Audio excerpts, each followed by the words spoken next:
Jujur aja ya, kalau kita ngomongin soal kekalahan atau keruntuhan sebuah kekuatan militer yang besar, biasanya yang terbayang di kepala kita itu kan adegan epik dari film Hollywood ya nggak sih? Anda yang lagi dengerin mungkin ngebayangin pertempuran tank besar-besaran di padang pasir, terus ada ledakan dramatis di udara. Atau satu momen puncak di mana jenderalnya terpaksa angkat bendera putih di tenda komando.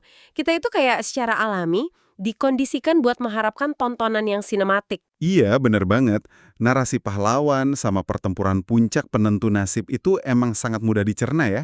Tapi sayangnya, realitas peperangan modern tingkat tinggi itu jarang sekali terlihat kayak gitu di lapangan. Dan ketika kita benar-benar melihat cara kerja perang modern hari ini, gambaran sinematik itu memudar sepenuhnya. Kita justru dihadapkan pada sesuatu yang jauh lebih sunyi, nggak kelihatan oleh mata telanjang, tapi dampaknya justru jauh lebih melumpuhkan. Jadi halo dan selamat datang di sesi bedah mendalam kita hari ini. Untuk Anda yang sedang mendengarkan, entah Anda sedang di perjalanan atau sekedar bersantai, mari bersiap. Eksplorasi sumber kita kali ini punya potensi besar buat ngubah cara Anda melihat setiap infrastruktur, setiap jembatan, dan setiap truk yang Anda lewati hari ini. Kita bakal membedah sebuah analisis forensik operasional dari Lawrence Wilkerson mengenai runtuhnya rantai pasokan militer Israel atau IDF dalam waktu hanya 5 hari akibat kampanye terkoordinasi oleh Iran. Dan ya, untuk ngasih konteks ke analisis Wilkerson ini, apa yang kita lihat di sini tuh sama sekali bukan sekedar ringkasan berita harian gitu. Ini adalah sebuah pembongkaran struktural dan matematis mengenai bagaimana arsitektur pertahanan yang nilainya ratusan miliar dolar bisa mengalami kelumpuhan total dalam waktu kurang dari 1 minggu kerja. Iya, kurang dari seminggu. Tapi, nah, sebelum kita ngebongkar anatomi kejadian ini lebih jauh, ada satu kesepakatan dasar yang harus banget kita perjelas hari ini. Sumber yang kita bedah ini kan menyentuh isu geopolitik dan konflik militer yang sangat-sangat sensitif. Jadi untuk Anda yang mendengarkan, kami di sini sama sekali tidak memihak sayap kiri, sayap kanan, atau membela negara manapun. Kami nggak sedang memvalidasi klaim politik dari pihak manapun. Misi kita hari ini murni banget membedah apa yang disampaikan oleh Wilkerson di sumber materi ini sebagai sebuah studi kasus operasional dan logistik militer. Titik. Nggak lebih dari itu. Betul. Dan pendekatan anatomis ini sangat esensial. Maksudnya, kalau kita biarin kacamata ideologis masuk ke diskusi ini, kita malah bakal kehilangan pelajaran terpenting tentang gimana sih sistem yang sangat kompleks ini bisa hancur. Kalau Anda hidup di dunia yang bernafas murni melalui rantai pasokan, kalau Anda paham anatomi keruntuhan militer ini, Anda bakal paham gimana dunia modern beroperasi. Keruntuhan 5 hari yang digambarkan Wilkerson ini bukan kayak tubuh seorang petarung yang mati gara-gara satu pukulan telak di rahang. Ini lebih mirip, bayangin aja tubuh atlet yang sangat bugar yang tiba-tiba lumpuh perlahan karena seseorang mematikan sistem saraf dan peredaran darahnya secara bersamaan dari dalam. Jantungnya mungkin masih berdetak, ototnya masih besar, tapi ya sama sekali nggak ada darah yang mengalir buat menggerakkan tubuh itu. Analogi sistem saraf itu emang pas banget. Dan itu bawa kita ke poin fondasional pertama dari analisis ini. Untuk memahami keruntuhan tersebut, kita harus buang jauh-jauh ilusi kita tentang apa itu logistik. Kebanyakan orang kan masih mikir logistik militer itu sekedar, ya barisan truk kargo yang bawa peluru dari gudang ke garis depan. Iya, truk, boks kayu isi amunisi gitu kan. Nah, kalau pemahaman kita berhenti di situ, kita bakal gagal melihat skala dari apa yang sebenarnya terjadi di sini. Terus kalau bukan sekedar truk dan gudang, wujud fisik dari logistik militer tingkat tinggi ini tuh sebenarnya kayak gimana? Berdasarkan sumber yang kita kaji ya, logistik militer canggih itu adalah sebuah arsitektur hidup yang luar biasa rumit. Kita ngomongin jaringan dengan ribuan simpul atau nodes yang terdistribusi. Ini melibatkan kayak fasilitas pelabuhan otonom, jaringan rel kereta, pipa bahan bakar bawah tanah, dan ini yang paling penting sistem cadangan berlapis yang disebut redundancy. Redundancy? Cadangan ya? Bener. IDF membangun arsitektur logistik ini tuh selama 5 dekade. 50 tahun penyempurnaan terus-menerus. Dibangun pakai injeksi miliaran dolar dan bantuan teknis yang masif dari Amerika Serikat. Filosofi utamanya tuh gini, sistem ini nggak boleh mati, meskipun beberapa titiknya dihancurin musuh. Oh, oke. Jadi konsepnya tuh kayak lapisan jaring pengaman gitu ya. Kayak misal satu jembatan utama dibom, mereka udah punya rute alternatif. Atau misal pelabuhan A diblokir, perangkat lunak mereka otomatis langsung ngalihin kargonya ke pelabuhan B atau pelabuhan C. Tepat. Dalam skenario peperangan tradisional, sistem cadangan berlapis ini bikin militer hampir mustahil buat dihentikan. Tapi, ya, disinilah analisis sumber kita nunjukin pergeseran paradigma yang radikal banget. Perencana strategis Iran ini nggak nyerang sistemnya secara buta. Mereka paham betul arsitektur 50 tahun ini dengan tingkat detail yang, jujur aja sangat mengerikan. Gila ya. Iya, mereka nggak cuma tahu rute utamanya, tapi mereka tahu persis di mana letak setiap rute cadangan tersebut. Strateginya itu dibangun di atas satu logika yang brutal. Keuntungan punya sistem cadangan itu bakal menguap jadi nol kalau seseorang menyerang semua jalur cadangan Anda secara bersamaan.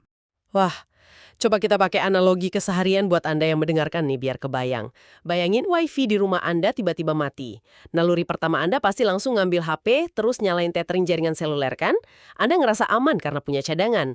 Tapi dalam skala operasi militer ini, skenarionya tuh kayak ada orang yang motong kabel fiber optik di bawah tanah rumah Anda, terus dia ngeretas dan matiin seluruh menara BTS seluler di kota Anda, dan secara fisik nyuri handphone Anda di detik yang persis sama. Iya, persis kayak gitu. Jadi nggak ada backup waktu semua backup Anda diserang barengan. Semua lapisannya menguap seketika. Bener banget. Mekanisme eksekusi simultan itulah yang jadi inti masalahnya di sini. Wilkerson menyoroti bahwa sinkronisasi semacam ini tuh sama sekali bukan produk keberuntungan atau kebetulan aja di medan tempur. Menghancurkan semua lapisan cadangan di detik yang sama, itu nuntut upaya pengumpulan intelijen yang makan waktu bertahun-tahun loh. Bukan cuma seminggu, 2 minggu mantau ya. Jelas bukan. Ini berarti ada pengawasan satelit, infiltrasi cyber yang dalam, terus pemetaan rute suplai rahasia yang dilakukan dengan sangat sabar tanpa memicu alarm dari sistem pertahanan paling canggih di Timur Tengah. Masuk akal, pemetaan intelijen jangka panjang itu pada akhirnya kan tumpah ke lapangan dalam bentuk eksekusi fisik. Nah, mari kita bedah gimana teori simultan ini dipraktekkan. Kita masuk ke kronologi 36 jam pertama yang pada dasarnya nentuin hasil akhir dari konflik ini. Semuanya dimulai dari laut, ini di fase 1. Ya, jam berdetak di hari pertama itu tepat jam 2:40 pagi. Prioritas utama perencana operasinya adalah mencekik jalur masuk utama negara tersebut, yaitu impor maritim. Pelabuhan Ashdod itu ibarat jantungnya. Itu terminal militer utama yang nanganin sekitar 55% dari seluruh impor amunisi dan perangkat keras. Dan di kegelapan pagi itu, Ashdod dihantam oleh 34 serangan presisi cuma dalam jendela waktu 28 menit. Tunggu sebentar. 34 serangan presisi dalam 28 menit. Itu kepadatan yang gila banget. Apa mereka tuh cuma ngebombardir pelabuhan secara membabi buta gitu dengan harapan ya adalah sesuatu yang hancur kena ledakan besar? Itu, Anda emang merusak banyak hal, tapi Anda nggak menghancurkan fungsi utamanya. Analisis forensik ini nyatet kalau target mereka itu sangat amat spesifik dan berurutan. Kayak gimana tuh urutannya? Pertama, mereka menghancurkan derek kontainer raksasa. Tanpa derek ini, kapal kargo yang penuh amunisi nggak akan bisa dibongkar muat. Kedua, mereka menghantam struktur penopang dermaga bahan bakar dengan sudut tertentu buat memicu keruntuhan struktural. Jadi fasilitasnya nggak sekedar rusak bolong gitu, tapi hancur total dan amblas jatuh ke laut. Ketiga, nah ini, gudang penyimpanan militer di pelabuhan itu diserang pakai hulu ledak penembus. Hulu ledak penembus, maksudnya pelurunya nembus atap beton dulu baru meledak di dalam ruangannya. Betul sekali. Alih-alih melendak di permukaan dan cuma merusak atap, rudalnya nembus masuk ke dalam fasilitas yang penuh sama amunisi milik IDF itu, dan ya, meledak di sana. Secara praktis, mereka manfaatin amunisi milik IDF sendiri buat nyiptain ledakan raksasa yang ngehapus fasilitas itu dari peta. Gila, jadi mereka ngubah gudang senjata musuh jadi bom raksasa buat menghancurkan pelabuhan itu sendiri? Iya, dan kehancuran di Ashdod ini dieksekusi barengan sama 41 serangan di pelabuhan Haifa di bagian utara, yang langsung ngelumpuhin koneksi rel kereta api ke pelabuhan, dan 18 serangan lagi di fasilitas Laut Merah yang memutus akses darat dari arah selatan. Dampak agregatnya luar biasa. Sebelum matahari terbit di hari pertama, 90% kapasitas impor maritim negara itu lenyap tanpa sisa. 90% hilang sebelum orang-orang bahkan bangun tidur buat bikin kopi ya. Pintu masuk utama persediaan negara itu udah ditutup permanen. Dan bagian yang paling nakutin dari sumber kita ini adalah fase 2 tuh ternyata udah jalan barengan sama hancurnya pelabuhan-pelabuhan tadi. Benar. Fase 2 itu momen di mana perencana operasi ngalihin fokus ke infrastruktur darat. Logikanya kan gini, kalau Anda punya sisa persediaan di pelabuhan yang kebetulan nggak hancur, Anda tetap harus mindahinya ke garis depan dong. Iya pakai truk. Nah, disinilah kampanyenya menargetkan 12 jembatan persimpangan utama dan 9 titik krusial di rel kereta api utara. Sekali lagi, Wilkerson nekanin metode serangannya yang pinter. Mereka nggak nyerang permukaan aspal jalan, yang mana itu bisa ditambal dalam beberapa jam aja sama unit teknik militer. Mereka menghancurkan dek jembatan dan pilar penopangnya. Ini nih yang bikin saya benar-benar tercengang pas baca laporannya. Secara konvensional, kan Angkatan Udara biasanya bakal nyoba nyerang konvoi truk yang lagi jalan ke garis depan. Tapi nyerang truk yang bergerak, itu taktisnya susah banget, ngabisin banyak rudal mahal, dan besoknya musuh gampang aja ngirim truk baru. Perencanaan kampanye ini brilian banget secara matematis. Mereka nggak nyerang truknya, mereka ngilangin satu-satunya permukaan fisik yang mau nggak mau harus dilewati sama truk-truk itu. Kalau jembatan hancur dan jadi jurang, ya nggak peduli Anda punya 1000 truk sekalipun, semuanya cuma jadi rongsokan yang nggak bisa kemana-mana. Persis, itu logika penergetan yang efisiensinya maksimal. Anda secara arsitektural mengeliminasi prasyarat bergeraknya mesin perang musuh. Wow. Terus kalau jalur darat dan laut udah mati total, kemana sebuah militer modern beralih? Logikanya mereka pasti lari ke simpanan internal mereka kan, gudang cadangan di darat. Dan disinilah jam ke-18 sampai jam ke-36 dari kampanye ini jadi titik kritis, yang kita sebut fase 3. Ya, fase 3 ini nargetin apa yang disebut sebagai Forward Logistics Depots, atau depo persediaan maju. Ini tuh fasilitas rahasia yang emang sengaja disembunyikan dan disebar untuk skenario kiamat kayak gini. Dari total 14 depo rahasia utama, 11 diantaranya dihancurkan secara berurutan. Tunggu, saya harus nekanin bagian ini. Kalau mereka punya kapabilitas intelijen buat nemuin 11 fasilitas yang secara teoritis adalah rahasia negara paling dijaga ketat, kenapa 3 fasilitas lainnya dibiarin selamat? Apa sistem penargetan rudalnya meleset atau gimana? Kegagalan sistemik itu emang dugaan awal yang paling logis sih. Tapi sumber kita nunjukin kenyataan yang jauh lebih strategis dari itu. 3 depot logistik yang selamat, itu ternyata semuanya berlokasi di dalam radius daerah perkotaan yang padat penduduk. Ah, saya mulai paham. Iya, perencana kampanye tampaknya melakukan perhitungan kerusakan kolateral secara sangat sadar. Mereka menahan diri buat nggak menghantam 3 target tersebut semata-mata demi menghindari korban sipil massal. Untuk Anda yang lagi dengerin, coba deh resapi implikasi dari tindakan menahan diri ini. Ini tuh bukan sekedar tentang moralitas perang ya, tapi secara intelijen ini nunjukin kalau perencana Iran itu nggak cuma sekedar nebak-nebak di mana letak persediaan itu.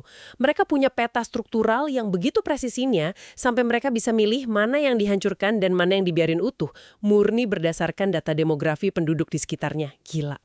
Terus apa dampaknya dari sisa 3 depot itu buat IDF? Sisa persediaan dari 3 depot itu mengubah semuanya jadi sekedar perlombaan melawan waktu.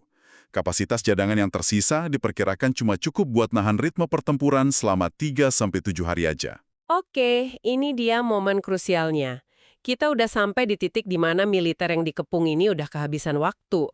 Jalanan putus, pelabuhan hancur, gudang-gudang terbakar. Saya nyoba misah diri dan memposisikan diri sebagai pendengar yang kritis nih. Tunggu sebentar. Kita kan lagi ngomongin militer yang didukung penuh sama Amerika Serikat. Amerika itu kan ibarat dewa logistik militer dunia. Mereka punya doktrin buat setiap skenario terburuk yang bisa dibayangin. Terus kenapa Pentagon nggak ngebawa masuk armada raksasa mereka dan paksain aja logistiknya dari udara? Intuisi Anda sangat beralasan. Intervensi udara AS itu emang selalu jadi kartu as terakhir di setiap konflik. Tapi ya, disinilah kejeniusan fase 4 dan fase 5 dari kampanye itu terlihat jelas. Analisis Wilkerson dengan telak ngebongkar mitos kalau kemauan politik itu bisa mengalahkan fisika dasar. Pentagon tuh nggak bisa merespons bukan karena perdebatan alot di Gedung Putih atau Kongres, tapi karena ya hitungan matematikanya udah mustahil. Nah, mari kita perjelas matematika kemustahilan itu. Kenapa Amerika Serikat nggak bisa mendaratkan pesawatnya aja? Fase 4 itu secara khusus dirancang buat menutup langit. Landasan pacu di Bandara Internasional Ben Gurion dihantam di 6 titik. Dan ini bukan ledakan kecil yang bikin aspalnya bolong dikit ya. Hulu ledak yang dipakai itu dirancang buat nembus jauh ke bawah aspal dan meledak di dalam tanah. Itu nyiptain kawah struktural yang sangat besar dan dalam. Fasilitas lain kayak Bandara Ramon, terus pangkalan udara militer raksasa kayak Nevatim sama Telnov, itu malahan udah dinonaktifkan sejak gelombang serangan pertama. Tapi kan militer punya unit Zeni. Maksudnya mereka punya insinyur militer dengan alat berat yang emang dilatih khusus buat nambal kawah di landasan pacu dengan cepat dalam kondisi perang. Betul, dan perencana operasi udah mengantisipasi itu juga lewat fase 5. Fase 5 ini unik. Ini bukan satu serangan tunggal yang besar, melainkan sebuah kondisi penekanan yang berkelanjutan. Jadi gini, setiap kali unit teknik Israel itu keluar bawa alat berat buat nambal kawah di bandara atau nyoba perbaiki jembatan, nah serangan gelombang berikutnya langsung diluncurkan, khusus buat menghancurkan alat berat dan para pekerja tersebut. Langitnya dikunci rapat dan nggak ada yang diizinkan buat memperbaiki apapun. Oke, masuk akal. Landasan pacunya hancur dan nggak bisa dibenerin. Tapi, Amerika kan punya pesawat kargo militer kelas berat yang bisa ngelakuin pendaratan udara darurat atau menjatuhkan suplai dari udara pakai parasut kan? Airdrop gitu. Apa yang ngelarang mereka ngelakuin itu? Kalau dikonversi, setara dengan sekitar 2.000 ton bahan bakar setiap harinya. Tunggu. 2.000 ton? Cuma untuk cairan bahan bakarnya doang? Iya, 2.000 ton cuma buat aftur pesawat tempur. Nah sekarang, coba kita bandingin sama kapasitas pesawat kargo utama militernya AS, yaitu C-17 Globemaster. Pesawat ini emang luar biasa raksasa, ukurannya tuh kayak gedung terbang. Tapi secara realistis fisika, satu C-17 itu cuma bisa bawa sekitar 70-80 ton kargo maksimal. Waduh, kalau kita butuh 2.000 ton bahan bakar tiap hari, dan satu pesawat mentok bawa 75 ton, Anda butuh sedikitnya 27 penerbangan C-17 yang terisi penuh setiap hari tanpa henti. Dan perhatian ini ya, 27 penerbangan itu hanya untuk memenuhi kuota bahan bakar penerbangan aja. Angka itu sama sekali belum ngitung ribuan peluru artileri, bahan bakar diesel buat tank, rudal pencegah pertahanan udara, persediaan darah buat medis, sama ratusan ton makanan. Sementara itu kalau kita lihat inventaris global, Angkatan Udara AS di seluruh dunia tuh cuma mengoperasikan sekitar 220 unit C-17. Narik sebagian besar armada global cuma buat nyuplai satu sekutu di satu titik wilayah.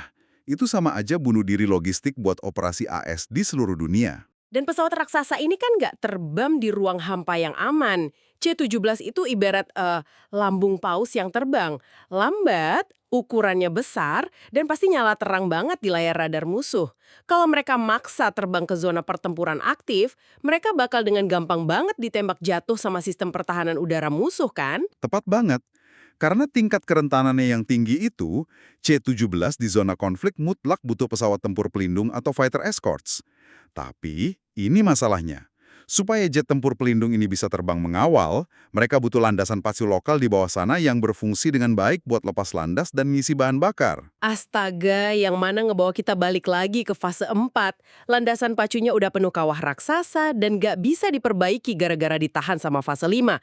Ini sih benar-benar lingkaran setan yang sempurna. Iya, kalau di manajemen sistem, ini kita sebut circular dependency. Pesawat kargo raksasa nggak bisa masuk tanpa pesawat tempur pengawal. Terus pesawat tempur nggak bisa ngawal karena nggak ada landasan pacu darat. Landasan pacu darat nggak ada karena butuh perbaikan.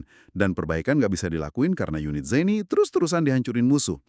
Amerika Serikat bukannya nggak mau nyelamatin sekutunya, tapi infrastruktur arsitektural dari operasi penyelamatan itu udah dirancang buat gagal, bahkan sebelum pesawat kargo pertama nyalain mesin di pangkalan AS. Itu sih skakmat operasional yang brilian banget secara perhitungan matematis.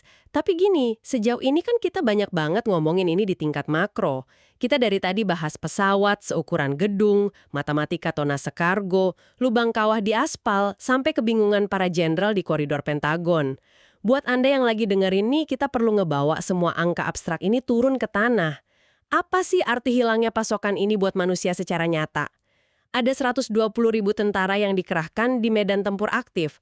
Kayak gimana wujud kelumpuhan itu buat mereka di hari keempat dan hari kelima? Statistik di titik ini tuh mulai bertransisi jadi bencana organisasi yang nyata. Coba kita mulai dari mobilitas darat dulu. Satu brigade lapis baja yang beroperasi penuh itu mengonsumsi sekitar 180.000 liter diesel setiap harinya. Nah, pada hari kelima, Wilkerson nyatet kalau tank-tank dan kendaraan lapis baja ini mulai berhenti bergerak di tempat. Mereka diam bukan karena dilumpuhkan sama tembakan meriam musuh di medan perang, tapi murni karena mesinnya mati total gara-gara tangkinya kosong melompong. Di udara, armada jet tempur F-35 yang biasanya dipandang sebagai puncak superioritas teknologi militer kawasan itu terpaksa menurunkan frekuensi terbangnya atau sortie sampai lebih dari 60%. Mereka diam di darat karena setiap liter aftur yang sisa harus dihemat dengan sangat ekstrim. Mobilitas benar-benar lumpuh. Kalau gitu gimana sama pertahanan dan serangan dasar? Kayak peluru artileri gitu? Buat konteks, 1 batalion artileri standar di pertempuran aktif itu bakal nembakin sekitar 800 peluru artileri berat tiap harinya. Tapi pas titik krisis di hari kelima, unit-unit artileri mulai lapor kalau mereka udah kehabisan persediaan peluru secara total. Dan laras-laras meriam mereka terpaksa diam gak menembak. Tapi jujur aja, dampak yang paling krusial dan ngeri itu justru ada di sektor dukungan kehidupan, yaitu medis. Nah ini yang bikin saya agak merinding pas baca laporannya. Iya, masuk akal kalau Anda kaget.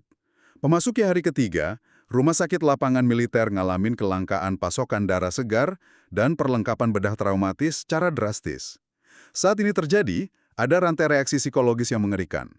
Komandan tempur di garis depan tuh mulai membatalkan atau menahan operasi ofensif militer mereka. Kenapa? Karena mereka secara sadar tahu kalau ada prajurit mereka yang terluka gara-gara serangan itu, mereka udah nggak punya persediaan medis dan kapasitas logistik buat nyelamatin nyawa si prajurit. Kuat atau strateginya mentok, tapi karena Anda tahu Anda nggak bisa ngobatin pasukan Anda sendiri kalau mereka kena tembak. Dan di luar medis ya, ada satu variabel fisik yang sangat fundamental yang sering banget dilupain sama para analis teknologi militer, perut manusia. Laporan ini nyatat kebutuhan makanan harian untuk pasukan sebesar itu adalah 360 ton. 360 ton logistik makanan per hari loh. Terus di hari keempat, pasukan di garis depan dilaporin udah ngebongkar dan mulai memakan ransum darurat dari lapis cadangan paling terakhir yang mereka punya. Dan di hari kelima, nah ini dokumennya nyatat persis, efektivitas tempur menurun karena kekurangan nutrisi. Dan terminologi kekurangan nutrisi itu sebenarnya cuma bahasa institusional yang sangat sopan buat mendeskripsikan satu realitas pahit di lapangan, pasukan tempurnya mulai kelaparan. Benar banget. Kita itu sering banget ya, terpaku mikirin peperangan canggih itu bentuknya pesawat tak kasat mata, drone yang canggih banget, atau amunisi pinter penembus beton. Kita sering lupa kalau di balik seragam anti peluru yang mahal dan kacamata night vision seharga puluhan ribu dolar itu, ada sistem biologis manusia. Prajurit yang lapar, yang gula darahnya anjlok parah, itu bahkan memproses informasi dan bikin keputusan tempur dengan cara yang jauh-jauh berbeda dari prajurit yang perutnya kenyang. Sebuah unit militer dengan persenjataan paling modern sekalipun tuh bakal runtuh secara organisasi kalau perut personelnya kosong. Observasi Anda itu nembus langsung ke akar psikologis dari peperangan. Analisis Wilkerson ini secara spesifik juga menggarisbawahi hal itu. Sebuah unit militer itu nggak hancur saat peluru terakhir ditembakkan, mereka itu benar-benar hancur dan kehilangan koherensinya justru pada detik di mana mereka kehilangan kepercayaan bahwa bantuan bakal datang. Prajurit yang terlatih profesional tuh bisa-bisa aja bertahan berminggu-minggu di parit pertahanan yang becek, perut lapar, tanpa amunisi, asalkan mereka diyakinkan dan percaya kalau armada logistik penyelamat tuh lagi di jalan menuju mereka. Tapi kalau mereka tahu hal yang sebaliknya, kalau harapannya putus, Nah, ketika kabar mulai menyebar sampai ke telinga prajurit infanteri terbawah, kalau pelabuhan utama mereka hancur, jalan tol persediaan putus jadi jurang, pangkalan udara dipenuhi kawah, dan bahkan negara adidaya sekelas Amerika Serikat aja terbukti nggak mampu nembus blokade logistik itu, ya di titik itulah mental komandonya hancur berkeping-keping. Keyakinan pada sistem menguap total. Dan saat fondasi psikologis ini bubar di skala 120.000 orang, udah nggak ada lagi doktrin atau pelatihan taktis canggih yang mampu mulihin keruntuhan struktural itu. Wow, pembahasan ini akhirnya memunculkan satu pertanyaan pamungkas yang sangat mendasar dan sejujurnya buat saya ini lumayan membingungkan. Kalau kampanye militer ini memang sebegitu kompleksnya, sebegitu briliannya secara matematis dan melibatkan sinkronisasi intelijen tingkat tinggi yang makan waktu bertahun-tahun, kenapa komunitas intelijen barat yang kita tahu punya anggaran ratusan miliar dolar, jaringan satelit mata-mata di mana-mana, algoritma analitik yang canggih, bisa gagal secara spektakuler dalam memprediksi kejadian ini? Wilkerson nelusurin kegagalan intelijen ini tuh ke satu akar penyebab yang jauh lebih dalam dari sekedar masalah teknologi. Ini soal asimetri budaya militer. Ada perbedaan fundamental banget dalam cara kedua belah pihak ngerespons tekanan sejarah. Budaya operasional militer Iran itu kan ditempa pelan-pelan di dalam oven 50 tahun sanksi ekonomi yang melumpuhkan, kampanye pembunuhan beruntun terhadap ilmuwan dan komandan senior, sabotase fasilitas terus-menerus, dan ancaman serangan udara yang konstan setiap harinya. Tekanan yang biasanya bakal bikin sebuah institusi negara biasa itu hancur perlahan ya? Iya, tapi kan mereka nggak hancur. Alih-alih runtuh di bawah tekanan itu, institusi mereka malah dipaksa berevolusi secara nggak wajar. Mereka ngebangun kultur militer di mana keterbatasan ekstrim itu dipandang murni sebagai masalah teknis yang harus dipecahkan secara ilmiah, bukan sebagai kondisi politis yang, ya udah, diterima pasrah aja. Fondasi pemecahan masalah tanpa henti inilah yang bikin mereka bisa megang inisiatif strategis, memanipulasi waktu dengan sabar, dan akhirnya mengeksekusi kampanye 5 fase tadi tanpa sedikit pun ngorbanin koherensi komando mereka. Sementara itu di sisi lain, Barat ngelihat musuh mereka masih pakai kacamata yang tertinggal 2 dekade ke belakang ya. Benar sekali. Kebijakan pertahanan Barat itu secara sistematis nolak buat ngakuin transisi musuh mereka. Dari yang tadinya cuma kekuatan regional, yang main asimetris, jadi kekuatan perencana arsitektural yang sangat presisi. Dan kenapa mereka nolak? Karena ada harga yang terlalu mahal buat sebuah pengakuan. Kalau Barat secara resmi ngakuin bahwa pihak lawan udah sampai di tingkat presisi doktrinal dan eksekusi yang tersinkronisasi kayak gini, ya maka Barat mau nggak mau bakal dipaksa merombak total seluruh asumsi dasar yang nopang arsitektur pertahanan mereka selama ini. Ya ampun, ini benar-benar sebuah ironi strategis yang mematikan sih kalau dipikir-pikir. Kekuatan Barat itu secara nggak sadar membutakan diri mereka sendiri melalui arogansi atas pencapaian teknologi masa lalu mereka. Mereka tertidur lelap dalam rasa aman yang palsu, gagal sadar kalau selama bertahun-tahun, perencana intelijen di pihak lawan tuh udah duduk diem banget. Mereka pegang mikroskop, pelajarin setiap pergerakan truk suplai harian, memetakan jaringan kabel, fiber optik, dan dengan super sabar memecahkan kode kelemahan dari sistem pertahanan paling dibanggakan di kawasan tersebut. Kehancuran mutlak dalam 5 hari itu ya bukanlah hasil dari keajaiban teknologi lawan yang baru, tapi murni hasil pemahaman arsitektur musuh yang jauh lebih superior. Sebuah pemahaman sistemik mendalam yang pada akhirnya mampu melumpuhkan senjata yang harganya ribuan kali lipat lebih mahal. Nah, jadi buat Anda yang masih setia mendengarkan sampai detik ini, mari kita kristalkan apa yang baru aja kita pelajarin bareng-bareng. Sesi eksplorasi sumber kita hari ini tuh udah menelanjangi satu realitas baru, keruntuhan sebuah militer modern gak ditentukan oleh pertempuran heroik dan adu tembak di garis depan. Keruntuhan itu terjadi secara sunyi. Ia terrealisasi murni melalui perhitungan matematika yang dingin, dari volume bahan bakar yang gak mencukupi, tonase pesawat kargo yang mustahil menuhin kuota, ledakan struktural di bawah dek jembatan, dan perut puluhan ribu manusia yang pelan-pelan kelaparan karena suplai makanan mereka terputus secara presisi dari jarak ratusan kilometer. Logistik itu bukan lagi bagian dari peperangan, logistik adalah peperangan itu sendiri. Dan kalau kita coba narik lensa kita keluar dari konteks militer Timur Tengah tadi, sebenarnya ada satu pemikiran krusial yang wajib banget kita pertimbangkan. Sesuatu yang, ya, saya yakin bakal ngubah cara Anda berinteraksi sama infrastruktur di sekitar Anda mulai besok pagi. Oh iya, hal krusial apa yang harus pendengar kita bawa pulang buat direnungin hari ini? Coba pikirin ini. Kita baru aja lihat secara rinci gimana arsitektur logistik militer paling kokoh yang dirancang pakai obsesi gila-gilaan selama setengah abad dan didanai Amerika Serikat pakai uang miliaran dolar, ternyata bisa dibedah, dipetakan kelemahannya, dan dilumpuhkan total cuma dalam waktu 120 jam oleh berencana yang cermat. Nah, kalau benteng militer berlapis baja aja bisa diskakmat secara fisik semudah itu, pertanyaannya adalah, seberapa rentan dan rapuhnya rantai pasokan sivil yang menopang kehidupan modern kita sehari-hari?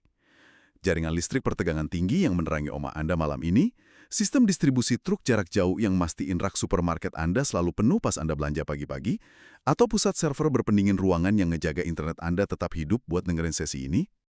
Semua infrastruktur sivil kita tuh dibangun di atas filosofi efisiensi dan lapisan redundansi yang sama persis kayak jaringan militer tadi loh. Jadi kalau sistem tempur terkeras saja bisa mati mendadak gitu, apakah dunia sivil yang sangat nyaman ini sebenarnya lagi berdiri di atas fondasi yang jauh lebih rapuh dari yang berani kita akui? Wah, itu benar-benar sebuah perspektif yang nuntut kita buat berpikir ulang ya. Balik lagi ke analogi tubuh kita di awal banget. Mungkin sistem saraf kehidupan modern tempat kita bergantung setiap detik ini, kenyataannya dibiarkan sangat terbuka dan telanjang bagi siapapun yang punya pengetahuan tentang titik mana yang harus dipotong secara bersamaan. Terima kasih untuk Anda yang sudah ngasih waktu dan pikiran Anda buat ikut membedah tumpukan laporan forensik ini bareng kami hari ini. Di dunia yang sekarang ini rasanya selalu menjejalkan informasi cepat yang dangkal, ingatlah buat selalu meluangkan sedikit waktu buat melihat lebih dalam ke ruang mesinnya, mempertanyakan fondasi yang ada, dan tetaplah kritis sama lingkungan sekitar. Sampai jumpa di eksplorasi kita berikutnya.